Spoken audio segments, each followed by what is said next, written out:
3, 2, 1.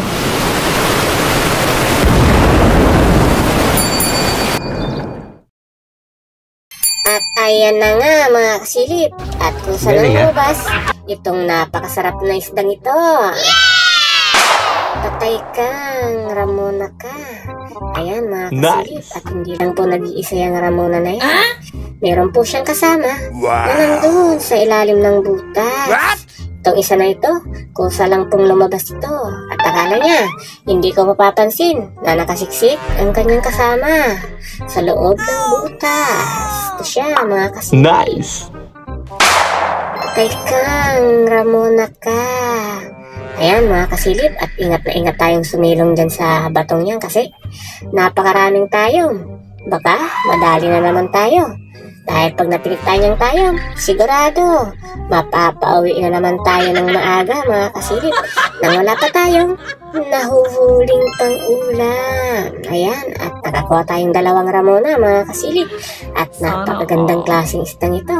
At dito sa batong ito, ito yung lagi nating nakukuha. Ito yung sopi natin. Isang pugita mga kasilip. At atin siyang kikilitiin para madali siyang lumabas sa kanyang butas. Ayan mga kasilip. Lumabas na siya. Ayan. Medyo malaki na po itong pugita na to. At nasa 1 kilohin na po yan mga kasilip. Hindi totoo yan. Atin siyang papatayin dahil pag hindi natin to pinatay ay aakyat po ito sa bangka at makakawala. Tapos pahuhuli ulit siya ng iba katulad nating naninisig ng gabi. Magaling kang kupal ka. At aking ang wawakasan.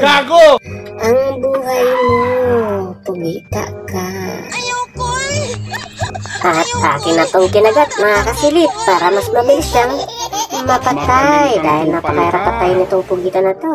Lalo Hindi na totoo yan. malakas kumapit ang kanyang mga galamay. Ayan, Bola lang patay yan. na mga kasilip.